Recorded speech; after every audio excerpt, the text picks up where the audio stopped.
What's up guys, how's it going? iRifted coming at you with another informational video. People have been asking me for a long time to cover this, so I just went ahead and did it. We're going to be looking at leg protection, and it's been a really controversial thing in just about every group that I've played in. So I decided to go ahead and take a look at all the damages. We're going to be looking at the road sign kilt, the bone leggings, the wood leggings, and no leggings at all, and just pants. So first up, we got the road sign kilt, and as you can see, it really doesn't cover all that much of the body. You just got a little piece of metal hanging over your wang there, you got a piece over your tailbone, and you got a couple pieces over on your hips. So this clip right here is just showing the different areas we shot. Put one bullet in the groin, one in the hip, one in the tailbone, one in the calf, and one in the thigh, and on a couple of them we took one in the shin as well. So these are the different areas we recorded the damages from, and before each of the leg protections you'll see exactly where we took these shots. And for the sake of the video length, we actually did run through these pretty fast, but as usual there will be a graphic at the end compiling all of the damage values.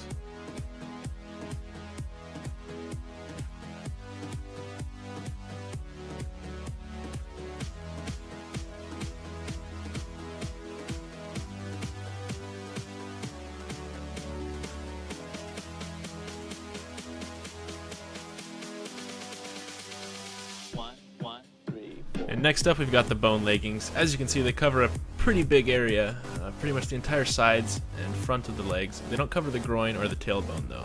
And these areas are actually surprisingly important and take a lot of damage.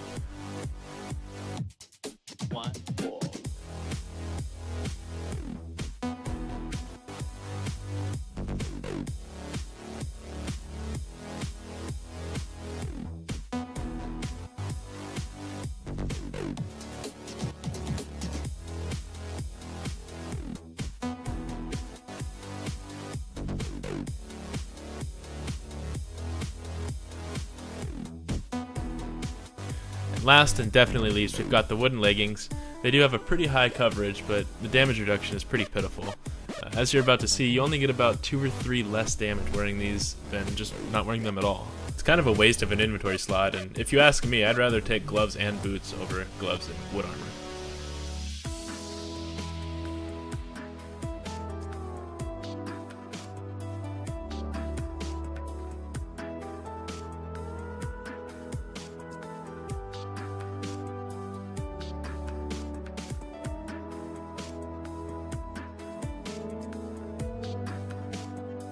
And finally, we took a look at how much damage you would take if the only protection you were wearing below the belt was pants.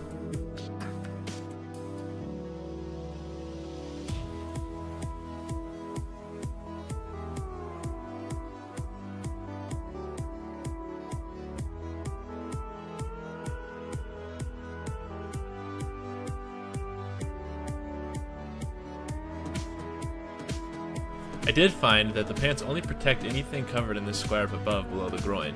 If you take a shot with an AK to the thigh, it's going to do 10 extra damage if you're naked, and 5 extra damage to the calf if you're naked.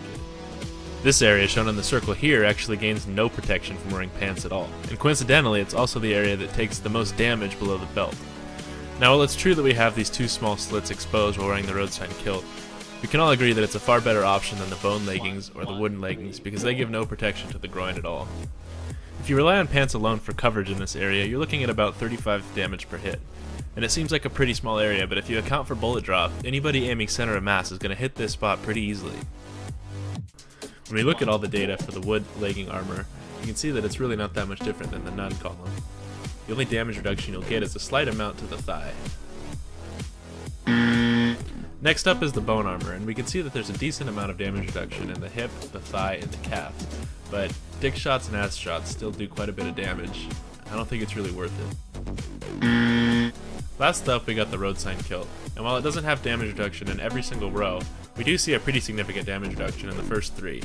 Given these values, I think it's safe to conclude that the road sign kilt has the greatest overall protection. Although it doesn't cover the most surface area, it does cover the main areas below the belt, which we know take the most damage. And after all, it does cover our most important organ. Thanks for watching, guys. If you found this video helpful at all, don't forget to subscribe. Questions, comments, concerns, or ideas, throw them down in the comments and I'll get back to you as soon as I can.